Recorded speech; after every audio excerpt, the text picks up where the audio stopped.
Euskal dantzek 400 urte baino gehiago daramatzate ospakizun bereziei lotuta.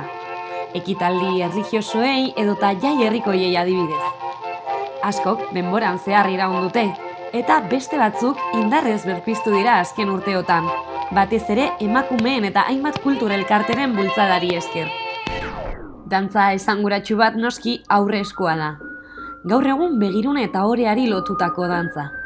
Eskuarki dantzari bakar batek interpretatzen du omenduaren aurrean. Normalean, eskontza edo ekitaldi publikoetan. Bere pausoak dotoreak dira, txistu eta danbolinaren laguntza soilarekin. Kaxarranka, lekeitioko ohitura ikuskizun ederra da. Dantzari bakarra kutxa batera igota dago, arraunekin doazen 8 arrantzalek eusten diotena. Kutxa gainean dantzatzen du kolpeka, jauzika eta bueltaka, oreka galdu gabe. San Pedron ospatzen da arrantzaleen patroian, eta dantzariak jaka eta kapela luzea janzten ditu. Dantzari dantza Durangaldeko klasikoa da. Herriko jaietan dantzatzen da, eta tresnarik gabeko dantzak eta espatak edo makillak erabiltzen dituztenak uztartzen ditu. Saioa agintariena dantzarekin hasten da, herriko bandera astinduz. Honi, dantza tradizionalak eta arma jokoak darraizkio. Koreografia bereizgarrietako bat txontxongiloa da, eskualdeko espata dantza.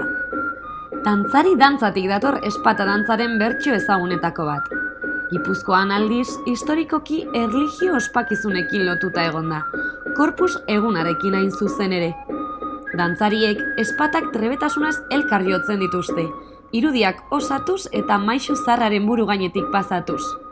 Honek maiz espaten muturrak oratuko ditu.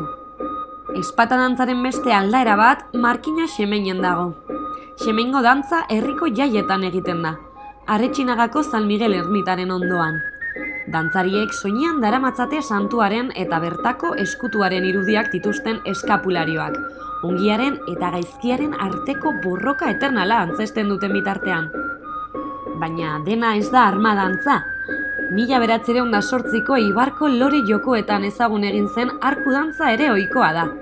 Hemen, dantzariek lorez edo zintaz apaindutako arkuak erabiltzen dituzte. Lehen, gizonek bakarri dantzatzen zuten, baina orain, hirulez jantzitako emakumek ere egiten dute. Zinta dantza antzekoa da. Dantzariek zintak guruzatzen dituzte erdiko masta baten inguruan, irudik koloretsuak osatuz. Dantza hau batasunean eta lankidetzan datza. Fandangoa eta arina jaietan oso ezagunak dira. Bikoteka, hirukotean edo korroan dantzatzen dira. Oin eta altxatutako bezoen mugimendu arinekin, txistu eta danbolin, pandero edota trikitiarekin lagunduta.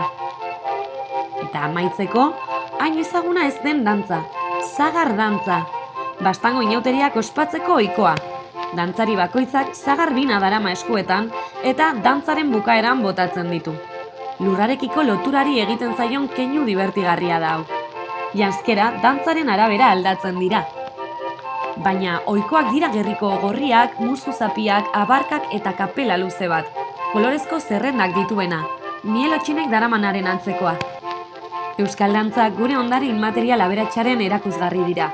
Euskal Herri osoko plaza, kale eta tauletan oso presente daudenak.